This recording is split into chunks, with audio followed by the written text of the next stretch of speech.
নির্বাচনের আগে রাজনৈতিক দলগুলো সুবিধাবাদী অবস্থান নিয়েছে। তারা চেয়েছে যেভাবেই হোক নির্বাচনটি হয়ে যাক এবং নির্বাচনের পরে আমরা দেখব কে কত আসন পাই, সরকার গঠন করতে পারি কিনা, তারপরে আমাদের যা বক্তব্য। বিএনপির বর্তমান আচরণে অনেকটা সেরকমই মনে হচ্ছে।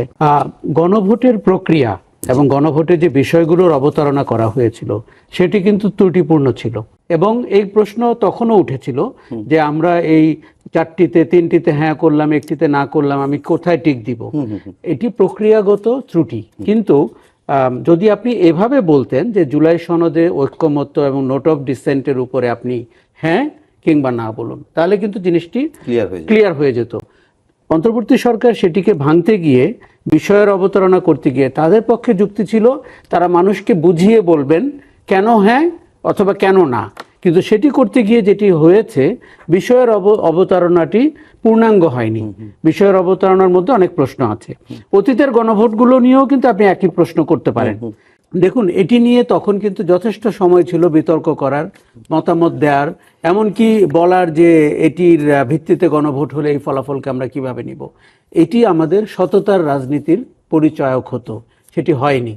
সেই সময় বিএনপি যদি বলতো যে আমি গণভোটে মনে করি ত্রুটিপূর্ণ এবং এটি প্রক্রিয়া ঠিক নেই, প্রশ্ন ঠিক নেই, বিষয় ঠিক নেই, কাজেই এই রায়কে আমরা যদি বিজয়ী হতে পারি আমরা পুনর্মূল্যায়ন করব, এই কথা কিন্তু তখন বলা হয়নি। এখন আপনি সংসদ গঠিত হয়ে গেছে, সদস্য হিসেবে আপনি শপথ নিয়েছেন, আমাদেরকে তো সামনের দিকে আগাতে হবে। দেখুন, আমি বারবার যেটি বলছি, রাজনৈতিক বিতর্ক আপনি করতেই পারেন এবং পার্লামেন্টে ঘন্টা মিনিট হিসাবে যতই খরচ হোক সেটিও চলবে, কিন্তু আমরা তো সামনের দিকে আগাবো। আমাদের যে 1400 মানুষ জীবন হারালো আর 27,000 মানুষ পঙ্গু হলো, তারা কি পেল? আমরা তো কেউ কেউ এমপি হলাম, মন্ত্রী হলাম, স্বরাষ্ট্রমন্ত্রী হলাম। কাজেই তাকে আপনি আপনার এই আন্দোলন সংগ্রাম বা জুলাইয়ের যে অভ্যুত্থান তার ফসল পৌঁছে দিবেন কি করে? এইভাবে যে আপনি রাষ্ট্রের সংস্কার করবেন, আপনি আমাদের শাসন ব্যবস্থার পরিবর্তন করবেন, এটি কিন্তু বড় মোটা দাগে সেটি আমাদের আশা আকাঙ্ক্ষা। এখন দেখুন, আমরা একটা অদ্ভুত ঘটনা ঘটে, আমরা সরকারে গেলে সংবিধানকে সাংঘাতিকভাবে উপজীব্য করে তুলি এবং সংবিধানের বিকল্প আর কিছু হয় না। আপনাকে একটা জিনিস মনে রাখতে হবে, জনগণের আশা আকাঙ্ক্ষাই মূল, সংবিধান তার ধারক এবং বাহক। হোয়াট ইফ সংবিধান যদি আমার গণতান্ত্রিক চেতনাকে ধারণ করতে না পারে? এবং 72-এর সংবিধান আসলেই সেটি পারেনি। কাজেই আপনি সেটিকে প্রশ্ন করবেন না এবং সেটিকে ধরে আঁকড়ে থাকবেন। কে কাঠামো ধরে আঁকড়ে থাকতে চায় জানেন? যিনি চ্যালেঞ্জ মোকাবেলা করতে চায় না, যিনি পরিবর্তনের সাথে এগুতে চায় না।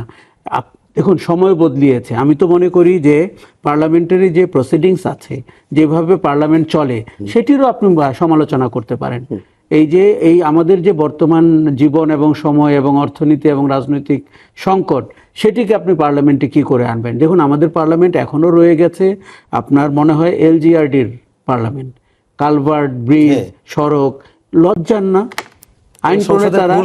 আজকে আমি একজনকে দেখলাম যে ব্রাহ্মণবাড়িয়ায় ট্রেন 2টি স্টেশনে থামবে, এটি তার এমপি তুলে ধরেছেন বলে তার এলাকার জনগণ উৎসবমুখর পরিবেশে আছে। আপনি ভাবতে পারেন একজন আইন প্রণেতা ব্রাহ্মণবাড়িয়ার 2টি স্টেশনে ট্রেন থামার কৃতিত্ব নিচ্ছে তার সমর্থকরা। আমাদের তো এই জায়গাটাইতেই বদলাতে হবে। কেন রাজনীতিটি এমন খাদে গিয়ে পড়ে কয়েক বছর পর পর? কারণ হচ্ছে তার চরিত্রটি বদলে গেছে। তা আমাদের একটা অপূর্ব সুযোগ এসছে চরিত্রটিকে জনগণের কাছে নিয়ে আসার।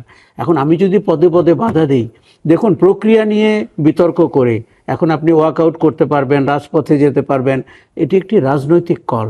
আপনাকে একটি রাজনৈতিক সিদ্ধান্ত নিতে হবে। সেটি কিন্তু 10 জন নেতা বা 5 জন নেতা টেবিলে বসেও নিতে পারেন। কিন্তু এই জায়গাটিতে আপনাকে কখনো কখনো, দেখুন, আমাদের নির্বাচনের পরে এই বিতর্ক নিয়ে ভয় তখনও ছিল। কেন ছিল?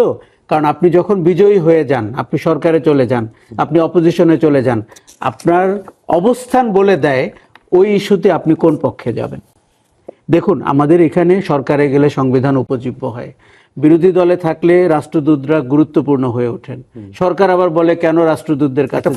ওই একই সরকার, হ্যাঁ, ওই একই সরকার যখন বিরোধী দলে ছিল, ওই ডেপুটি সেক্রেটারি, জয়েন্ট সেক্রেটারি রাষ্ট্রদূতের বাসায় যেতে পেরে নিজেকে ধন্য মনে করত।